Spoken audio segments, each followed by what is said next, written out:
Famille, coup de tonnerre au niveau de l'AES, le Mali, le Burkina et le Niger ont décidé de supprimer les frontières qui les séparent.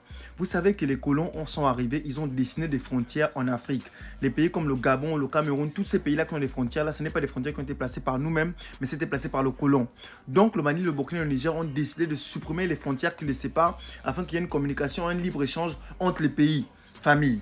C'est quelque chose d'incroyable, s'il vous plaît. Je vous demande de partager massivement la vidéo, s'il vous plaît. Afin que tous les présidents africains prennent exemple dessus, s'il vous plaît. Regardez la vidéo et partagez massivement, s'il vous plaît. Incroyable. La suppression des frontières tracées par le colon est dans le viseur.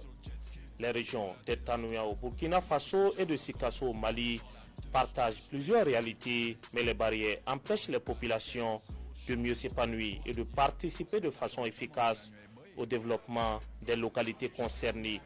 C'est donc dans le souci d'effacer ces barrières que cette rencontre se tient entre les autorités de ces deux régions.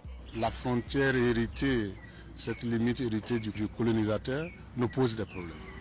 Les populations ne sont pas divisées.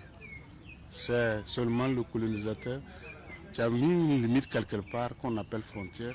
Aujourd'hui, c'est de dire aux populations de ne plus intérioriser ça, de faire de cet espace-là un espace commun aux deux pays.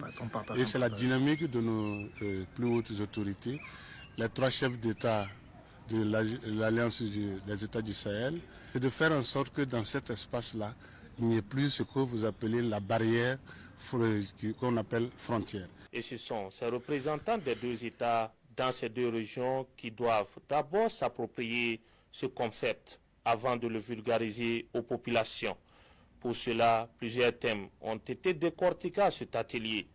Des thèmes qui ont trait aux ressources naturelles, à la gestion du foncier et à la mobilité pastorale transfrontalière apaisée et la stabilité sociale dans le Sahel. Il faut faire des rencontres de ces gens pour amener la population à savoir qu'effectivement c'est le même peuple et que les dirigeants qui sont aujourd'hui à la tête de ces deux États dans l'espace, yes, bien sûr, n'ont autre souci que le développement dans l'harmonie et dans un espace de paix. Et la paix également a ses ramifications au niveau des frontières, parce que c'est là-bas que nous avons les problèmes. Et tout cela a été fait de manière réfléchie pour amener les peuples à être toujours en contradiction et à opposer à nous, vraiment nous s'assujettir. C'est ça qui est comme aujourd'hui les trois chefs d'État de l'espace AES, à savoir le général d'armée Assimi Goïta, le général d'armée Tiani et le camarade capitaine Ibrahim Traoré, pour que l'Afrique se retrouve dans ses valeurs et la valeur commence avec le peuple. Au terme de 2 jours de travaux donc, les deux parties ont adopté 12 recommandations qui seront